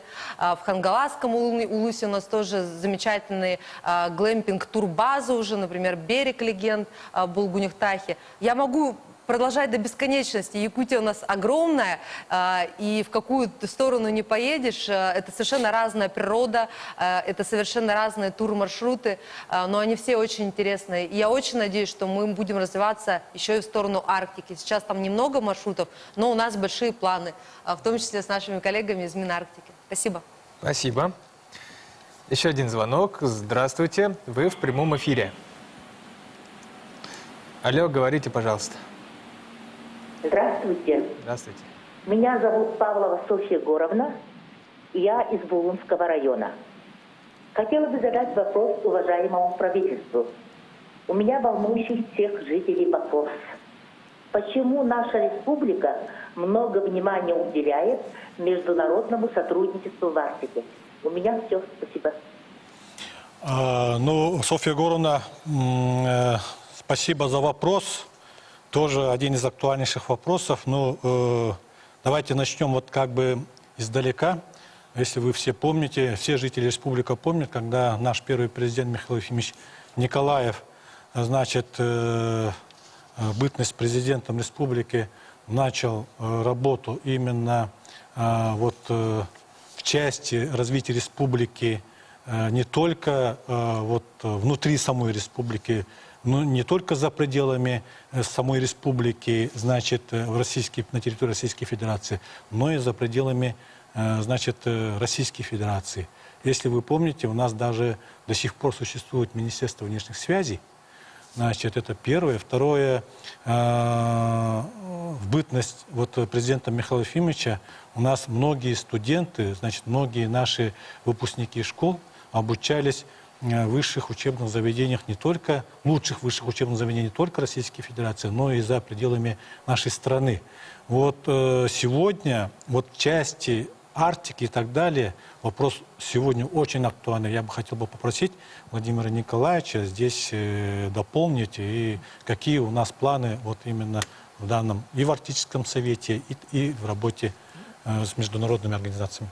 Софья Егоровна, за большое спасибо за вопрос. Но территория нашей республики очень огромная. В него сосредоточено очень много научных исследовательских институтов. В частности, если возьмем, это институт у нас мерзлотоведения. Она не только в нашей стране известен, но и всему миру. Вообще территория Арктики, она находится, вот всемирное потепление, да, оно дает определенное понимание людей, чтобы мы должны сохранить нашу арктическую зону, нашу республику, ну, арктическую зону нашей страны. Поэтому интерес международных институтов, конечно, большой. Вообще Арктическим советом было Вот в прошлом году мы продвигали идею, проект цифровизации языкового и культурного наследия коренных малочисленных народов Севера. Оно как проект вошло в Международный совет по Арктическому совету. И вот вы знаете, что с этого года Россия становится председательствующим в этом форуме. И, конечно, вот наш международный, скажем, проект по цифровизации культурного и языкового наследия коренных малочисленных народов, она будет, естественно, востребована. Конечно, у нас имеется, вот в прошлом году открыли Арктическую международную школу, да, международную школу, тоже с выходом на международный уровень. Поэтому, естественно, наша республика сама и привлекательна. Ну и, вот как Михаил Викторович говорил, мы стремимся к развитию и международному сотрудничеству. Спасибо. Звонок в студии. Алло, здравствуйте. Кто вы? Откуда? Ваш вопрос. Добрый день. Петрова Лена Васильевна, город Покровск. Хотим получить субсидии на строительство жилого дома как молодая семья. Подскажите, что нам нужно для этого сделать и куда обратиться? Спасибо. Спасибо за вопрос, Лена Васильевна. Ну, строительство жилья у нас в республике, конечно, очень актуальная тема, тем более, как молодая семья, у нас существует очень много программ.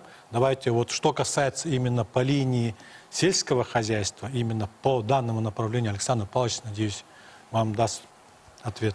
Да, спасибо за вопрос. Да, по нашей линии данное направление реализуется по линии комплексного развития сельских территорий. Как вы все знаете, ранее была подпрограмма устойчивого развития сельской территории. И с прошлого года была принята программа по комплексному развитию сельских территорий. Да, действительно, начиная с 2012 года по 2017 годы, конечно, мы больше сумм получали за счет федеральных средств, да, где-то квоты были у нас, даже доходило до 400 квот ежегодно. И вот начиная с позапрошлого года, конечно, вот эти квоты сейчас со стороны федерального министерства идет на уменьшение. Это с чем связано? Во-первых, это связано, как вы тоже знаете, вот в рамках комплексного развития сельской территории второе направление – это сельская ипотека. Да? 2,7%. Вот поэтому за счет этого, конечно, вот эти два направления, они как бы друг друга восполняют. Вот поэтому, допустим, мы просто выделяем квоты, а на местах районах, главы районов, управления сельского хозяйства, они определяют, кто, по очереди, там, Иванова, Петрова, Сидорова, допустим, они нам отправляют, и мы просто выпускаем, подписываем протокол и выделяем деньги. Это 70% за счет социальный найм, за счет социальной выплаты за счет федеральных и республиканских средств 70%, 30% это сами застройщики вкладывают свои деньги. Вот у меня вопрос такой, поэтому вам надо сначала обратиться в управление сельского хозяйства Хангаласского улуса, и там они должны этот вопрос решить. Спасибо. Мне сообщают, что актуальных вопросов слишком много, поток звонков, поэтому мы вынуждены выйти за рамки эфирного времени, поэтому мы продолжим принимать вопросы. Здравствуйте, мы вас слушаем. Алло, говорите. Алло, нам вопрос перервного. Александр Васильевич, на Буратине, производство для Лимбе, вопрос маркировка товаров тона. Рига, она илтаутер дебил туранера, маркировка чага. Там вопрос намек атен товар кирне молоня кайдай. Кирер тугеня кулана тон суруктара, она молонетен фугастык баарам берехту. Мактал. Александр Васильевич, оттан вопрос вихин мактал. Табу маркировка вопросгар кылгастык сагалым. той этаққа эти основном эти НИП бапруган үйт бапругар болар. Антон атын маркировка бу товардар маркировкалан туһунан Ирина Сергеевна кырытыга бияга. Так, вот эти үйт бапругар уже бу тыгынчы хүрбахаллаакка правительство анал урага таксыбыта аксыны 15 күнүгөр онна онтон же бу сразу жахала таккан турар бу үйт продукцияты маркировкалаан туһунан онон беги товары онон тахарачылар бутыя кайст бүтүн салатыгар бу үйт особенно үйт жаагар эти маркировка келерин оттон хин билеритилер олгынан баран бу именно сроктарын түргетети дебе курдук этекка хөп билген колобура от маңдагы күнүгөр дылы бу сыр онна мороженое курдук продукцияга уже маркировка толору кийектак антон үйт продукцията бу туох балаганы маңдагы күнүгөр дылы бу төрдөн конуктан үйе сроктак үйт продукцията алат арыгин онна кийер кенилер бу чыгыла кийектактар онтон атыр жагайы маңдагы күнүгөр уже үйт продукцията бу төрдөн конуктан аллара намыхак сроктак бу карайылак продукция уже толору кийектак олата бу сылыпту сүрбөхалыгытту опсайынан үйт продукцията маркировканы баратын толору келдиректакпыт манатон кекке эме туактар баалар кайыскалар бу колобура крестьянский фермерский кайыстылар бээлерин продукцияларын бээлери атылыр боллактарынан 2 тыгынча сүрбекке сыл аксыныйга дылы эти кинерге возможность берилинне колобура кинер үйтере атын бээлерин оңорон тахара продукциялар оны бээлери реализациялар магынак болуктарына ден онун бу соконго ологоран урактарга ологоран Александр Васильевич эти беягат эме оңорон тахара продукциядан жарыктанар боллакатын орото болгомтону оңор ылыкатында беге бу улус баалыктарын кытта ТКС-тын управленияларын кытта ТКС министерството кыттылаах бары бу мунняга терен турабыт онотон бебит программа бытыгар ТКС министерство программа тыгар эме күз көмөр условияны терят якпыт условияны бу тереннах улахан туактар бутер кайстылар бутер эти үйт оңорон тахара продукцияга. Ну, давайте по остальной части маркировки, Ирина Сергеевна, пожалуйста, добавьте. Да. Ну, практически все Михаил Викторович сказал. Самая основная у нас сейчас задача – это минимизировать сейчас недопонимание в этой части именно как маркироваться, для чего это нужно. Поэтому мы проводим достаточно много сейчас семинаров, вот, в том числе с нашими коллегами в Минсельхозе, с привлечением федеральных экспертов, для того, чтобы подготовить наш бизнес к маркировке. Как сказал Михаил Викторович, у нас ближайшая самая задача – это сыр и мороженое. Их не так на самом деле много, как, например, представителей бизнеса в сфере молочного производства. Это огромная задача у нас, пока еще есть время к ней подготовиться, это нас ждет осенью, но уже летом у нас сыры и мороженое подлежат обязательно маркировке. В прошлом году у нас была достаточно такая большая тренировка вместе с бизнесом, мы учились, проходили впервые все эти шаги, у нас была легкая промышленность, обувь в прошлом году. Есть проблемы, например, в Арктике, когда нет интернета стабильного, и промаркировать быстро продукцию просто невозможно. И у нас будут такие проблемы в тех районах, где у нас хорошо развито молочное производство. Поэтому сейчас у нас первая и максимально важная задача – это отработать с федеральными органами власти, чтобы все-таки в тех районах, где у нас нестабильный интернет, требования к бизнесу были минимизированы. Ну и по модернизации производства, крупные производства, они вынуждены поменять свое оборудование, перенастроить его. Например, вот производство мороженого, с этим столкнулись. Здесь мы готовы помочь. Помочь с точки зрения дешевого лизингового продукта. Обращайтесь, у нас хорошие продукты есть, мы готовы от 6 до 8% помочь модернизировать производство, чтобы промаркировать продукцию наших товаропроизводителей. Спасибо. Спасибо. Еще один вопрос мы готовы принять в студию. Алло, здравствуйте, вам слово. Алло.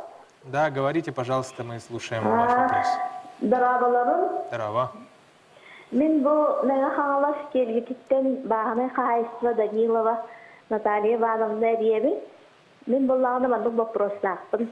Ветеринарный департамент, онна сына министерстветігер. Бұл беге үй тұттара бұтығар сұллағы төлүр қатшы бұд 9 түйінчаттан тақса бол бұд, онтон квартально тұттара бұд 5 түйінчаттан тақса, онда ұйдағы үпіт аналиға 9 мәхақ 15 қой бол бұд. Тоғы бұл батша ұнырықтық үддәйті, онда мен мады бірекпін бағарабын, тоғы егер кені бұт уақтан мандық үддүрін барытын конкретно бұхарымдардан бағарабын. Тоғы жете қан бұлырын сәтті күнчаттан тақсады, онтон үлсірін алиға алса тоңын сөйтеті. Оны бір ұяйты жүріт. Туақтан кейіндер болған бұхарымдарынан бұл жұқыға, онда от қатшысы үддәйіріттен мандық ұрыр дейділер. Оны мен итағай бәппін, онда хөпсес бәппін. Тоғы бұл бәтче үрдіктік сығанарларын оны біләйрі білмесе, вопрос беребін. Оны сығана министерствете бұл маңыз кені қайтақ тоқтуры. Бұхара, үлі баттыры. Спасибо, Наталья Ивановна. Вот эти осенен ветеринарные услуга тарифтарыгар осенен қас муниципалитета айыбы просто өскүллер. Сорор отон үддәбетті түгендер балы, сорақтыр отон бұл күджік үддәбет түгендеріме балы ден бүгін белетек қынада, асты белетек қынада. Мен бастатан тұран отта бұл саңа үліға кері бір ветеринарный службаны күтті көсүйебер олық чөпчі сорудақ берен тұрабын. Екі тығынша сүрбә сыл түмігінен, значит, Орион тағамығар бұл бюджетный учреждение салаятчылара бұл улус депутаттарыгар ванна опсанан улус олықтақтырын негер бәйтін отчетын әбәхәт тұрырықтақтен, ол егер бұл тариф бап бұрығын обязательно нехеленеға тахарықтақтар ден. Онтан нехелек тахымларыгар отты бейе қаз биді нехелек айы битеринәріне сұлыс бөлеттер бет. Онан өте муниципалитеттер нехелек тахымларыгар бұл кендерге ме битеринәріне сұлыс бөлеттері бәлері кейлен информацион олықтақтар. Бұл совет депутаттарыгар. Бұл қолыбыра тариф тоға батча болла, тариф, значит, бұл қолыбыра анализ ылыта болуын, вакцинация болуын, етіне барытын тоғалуан білетәң ден еті сұрудақ берен тұрабын. Ота бұхатчы бұл тарифтар білеген еті вопрос кәпеттедері көрді өметі бұл ветеринарны служб бағалы ячетін Петрулы Кеш Петровы. Әптіғақ вопрос беріліне. Ыраға түттен кәмсір баллақпытына тұғынша 994 ұллаға. Ты қайсытын министерстветі, олата Российская Федерация тәтін қайсытын 94 ұллақ біргәйінен босқо, онына төлі бүддәқ өңелерден біргәс баттымды.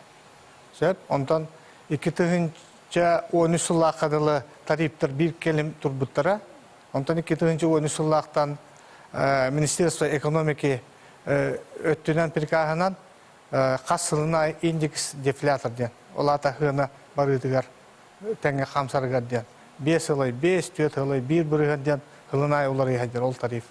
Ол бұғыдынан бұйылғы әбіліге нәйлене, конечно, соғай бұта болу. Олғынан маран бейге өтті бүдіттен бұл қағыққа, қым қағыққа уже бейге нәйлене білдері ғытан тұрабыд, қаддақ болуқтан, қаддақ, тоқ, сығыната тұрар едет. Онда бейі сайпытығар әме бар. Тариф, тоқ, одын ұрлықта. Ондан, конечно, бұл коммунальный өңәйген дейін етінде тоқта сығына хоқ. Олеген тоқолан әтебен, бұл тоқсыны бербай күніттен. Единый налог, миньонный налог дем бар. Үйді бірген. Ол тоқтауытын бұғытынан НДС, налог добавленный стоимость. Ол налог үйді бірген әбілінде.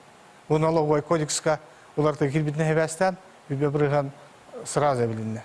Так, онна түйет ғылай бір, индекс дефлятор, индекс бұл потребительская корзина ғынатын барғытығар ден түйет.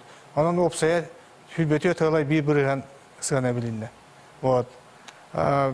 конечно, bu hokukun barar, oleyim beyabite tüytütten, ветеринар служба tütten, налоговой службаға заявкалары танытырыбыт, ол күрдік хүйтбекке улус бәйдерін заявкаларını пыттыра. Ағыз миллион адылы платный услуганы оңырар управлениялар, кейлер бұл налогы там босқолынық тақтырден. Ол заявка түмігін кәтәбет, основном бұл кырады қот келдерер қодық улустар, тәйчігітар улустар. Онтан хүйтбетоғыз улус бұтығар, дальше бұл улахан бет управления, хүйтбетоғыз управления бар, ол улустарға ағыз миллионтан таққа платный услугар үйдір балағына, хүйтбе бұрығына бәхәт налоговый кодекс бұғынан әбілдер, бүліс түйетілі бір тоқ бұрығына білдер. Опса хүйтбе түйетілі бір бұрығын. Өсі төгіл тағылан әтеметі үйтіп тұрашыларға, оннаманна басапқа ғыриялар, ол күдді қылығыр. Бейі біләбет, производство біләбет жанлар, ынақ төгірі қылыбыға ұғаммар, төгірітші. Ол күдді апрель иттан бұл хенте абыйғалығын, 6 айға. Ол қачытын ғыттан тағара балақ бұдына, 6 айға үйтіп тұра кейі балағына, айға тұғынша төтмәхәк ауған бесік қойды бір. Мана 6 айға төгілі бет, бандық бұд ағыз тұғынша 5 мәхәк болар. Тайынға төй тұттара кейі үйдің қачытын итаға саңар тұғыншаға тұттырар. Онтан бұд хасқы күйіңі ветеринарный профилактический мероприятиялар оңыра бұд. Олата брюсселез, лейкоз, сибирская язба вакцинациялар оңыра бұд. Хасқы түгер бір төбеға оңырылар тариф бұд 2 мәғак үлбә. Күйіңгі тариф бұд 2 мәғак төден түйет. Бұл бір төбеға. Опсайынан пример күрдік әтер балақ бұна 10 нақтақ, улахан өңігін ақтақ, оны үс әдер өйләқ кейі ғыллағы бір төбе түгер тұғынчек кемәғақ ағуған 5 хаққы бай төді, бір төбе түгер. Оны 13 төбеға төгілі біт, опсайынан келдер ғылға төлір қатшылара хүлбекке тұғынча әттемәғақ бір хаққы бай төленер.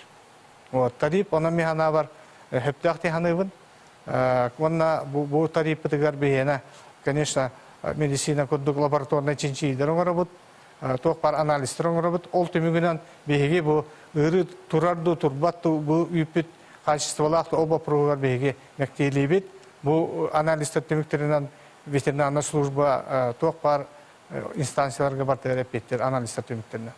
Үлгістік еде күрдік. Сәп, мақтал. Итак, колл-центр у нас потихоньку подводит итоги сегодняшней работы. Виктория, пожалуйста, расскажи, с какими цифрами мы завершаем прием звонков.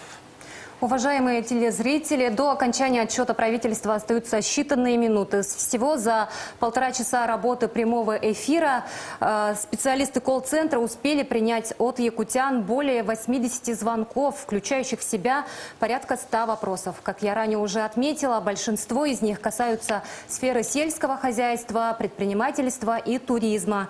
А если быть точнее, то преобладают вопросы относительно проблемы животноводства, сельхозпалов, экспорта местной продукции, строительство жилья в сельской местности, развитие туризма, поддержка предпринимательства и уточнение туристических маршрутов. Сегодня в прямом эфире прозвучали не все вопросы, но, уважаемые телезрители, на все поступившие обращения вы 100% получите ответы и объяснения в течение месяца. У нас все, Влад. Благодарю тебя и вас, Виктория, кто работал сегодня в колл-центре. Михаил Викторович, у нас с вами около 2 минут на то, чтобы подвести итоги сегодняшнего эфира. Пожалуйста. Благодарю, Влад. Ну, во-первых, конечно же, большое спасибо всем телезрителям, которые сегодня задали вопросы. И сегодня действительно все получат, ну, в ближайшее время все получат ответы, которые поступили в рамках прямого эфира. Я бы хотел сегодня тоже поблагодарить своих коллег, руководителей органов исполнительной власти.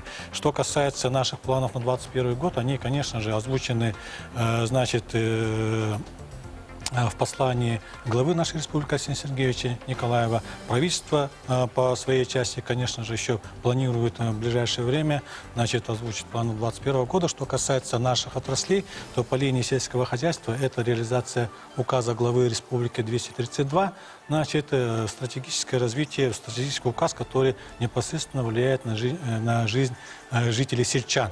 Значит, у нас очень много планов, особенно это касается реализации новых механизмов финансирования сельского хозяйства в муниципальных образованиях. Что касается предпринимательства, конечно же, выход из той ситуации, которая сложилась в 2020 году, это первое направление. Мы очень сильно хотим, значит, развивать туризм. Ирина Сергеевна сегодня очень на этом подробно постаралась остановиться. В этом направлении мы будем дальше работу вести с федеральными органами исполнительной власти, и в том числе Ростуризмом. И что касается самого предпринимательства, я думаю, что Координационный совет, возглавляемый Арсением Сергеевичем Николаем, в этом направлении действительно будет работать, и все заинтересованные стороны в этом направлении нам помогут в части развития малого и среднего предпринимательства.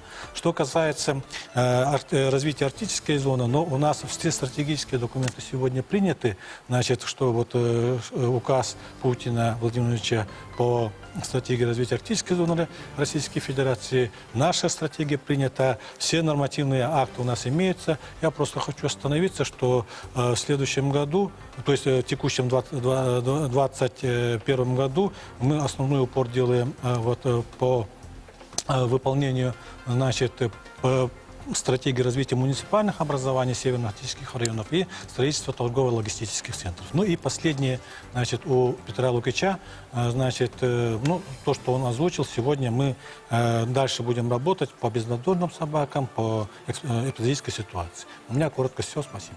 Спасибо, Михаил Викторович, за работу в эфире. Я с вами, телезрители, прощаюсь. Всего доброго. До встречи.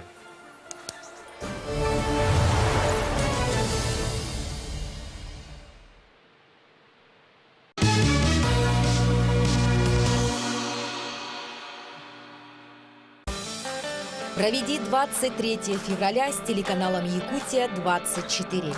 Целый день в эфире только мужской контент. Экстрим, драйв, путешествия, адреналин, техника и многое другое будет испытано на себе. Настоящие мужчины о настоящей мужской кухне в проекте «Просто вкусно». Это День защитника Отечества на «Якутия-24».